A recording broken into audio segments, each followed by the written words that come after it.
Everybody in this room, you know, the people who are speaking and the audience included, I think we are actually quite an elite in this world, and we're kind of like working in this bubble, and I think it's actually a perfect concept because we create items that have a lot of value for the person who buys them, so much value that it's actually not part of the crisis. You know, the persons will buy our products, and they will keep them for the rest of their life or for a very long time. And it's very much true for everybody here. And everything that you see in Milan, I think, is not actually the problem. The problem is, like, all the other industries that are not here in Milan. You know, just take a company like, I don't know, like Mattel, for example. You know, they've got these factories in China, and they're churning out sort of plastic rubbish, you know. It comes into the shops, people buy it, 6 months later it's in the depot, you know, and it's a whole world that we don't participate in. And I think we should educate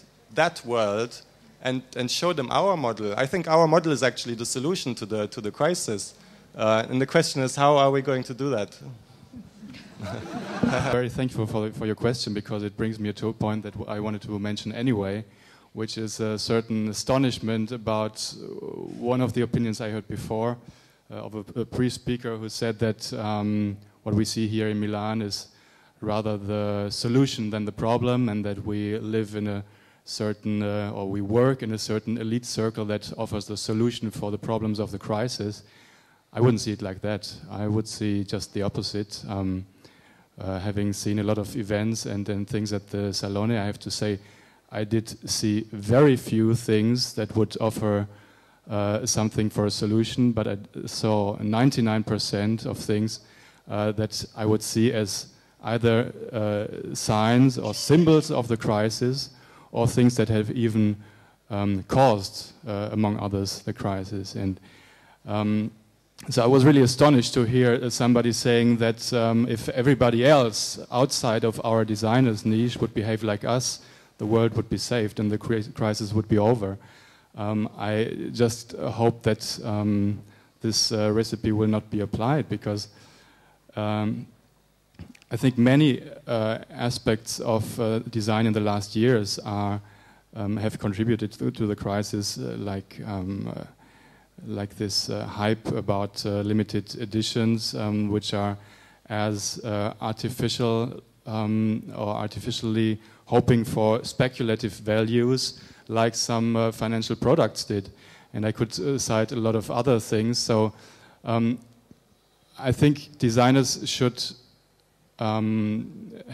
take a more critical point of view of their own work, because I think only this would be a solution for today's problems. If we do not develop this more critical view of our own work, and I'm including voluntarily my work as a museum person also, I think we don't have the creative tension that we will need to develop solutions for the crisis. If we think everything is fine, I don't see how we can contribute to solve it. And as I said, I'm including the museum world and also the cultural world around design, because, for example, we have thought a lot in our museum in the last years, even before the crisis, whether we have not encouraged many designers by being design museums, by offering exhibition platforms to designers, have encouraged them to work rather for a limited market, rather work in limited editions than addressed to the mass market. Because you probably know that this year, there's the 20th anniversary of two design museums, the Vitra Design Museum and the London Design Museum. And I think the fact that these kind of institutions exist, of course, pushed many designers to directly address to these institutions instead of addressing to maybe other ideals that existed before, like a mass production or like other driving forces for their work. So this is to say that I'm including my own work as a museum curator in this critical view of the design world, and I think if we do not develop this critical view, we won't be of any help.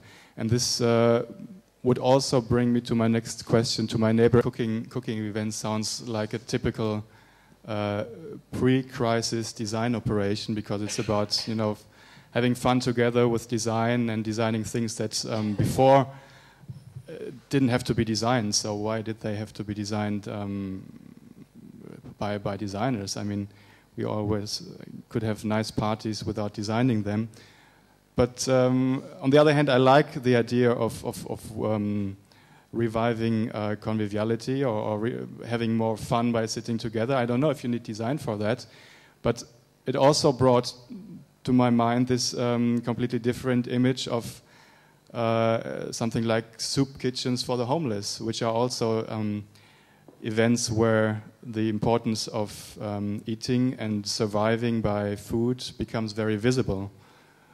So my question is, how do you want to bridge the gap between these two fields, between your field as a designer of eating events, if I get it right, and this very existential, especially in the crisis, very serious notion of having to eat? Will you open a chain of soup kitchens for the homeless in the United States with nice tiles by Fabio Novembre, or will you find another approach?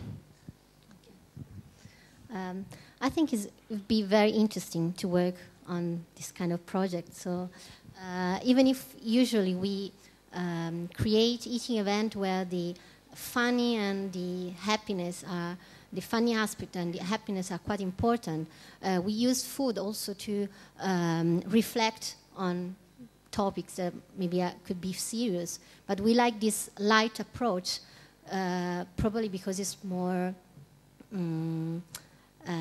connected with our background of designer. So I don't know exactly how to deal with the problem, for example, of the homeless, but I would love to work on it. And so with food, we also like to do projects in this sense.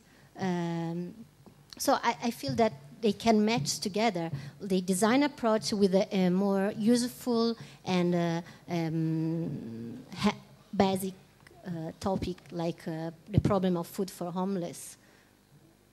I don't know if I have answered, but I think that they really can match, and I think that design cannot diminish the importance of this kind of service for homeless or whatever food problem, and there are many in the world. I think design can also help to solve this kind of problem. I don't know. He gave me his booklet, and so I took inspiration because there are very interesting keywords and topics, and I just want to underline two. The one is, how can I sit down to design before I have stood up to leave?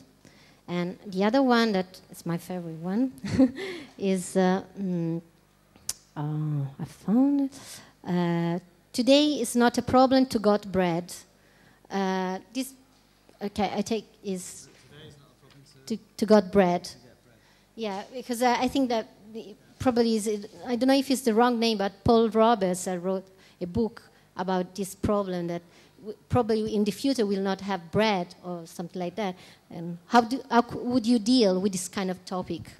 Well, thank you for asking that exact one, because I mean we were talking about crisis, and I don't think there's a crisis. I think there's a huge opportunity, which is, I mean, if I'm really frank, stop buying, collapse capitalism, and we make love to it, to ourselves, to everybody in the biggest sense of the world. The bread actually is very important, because the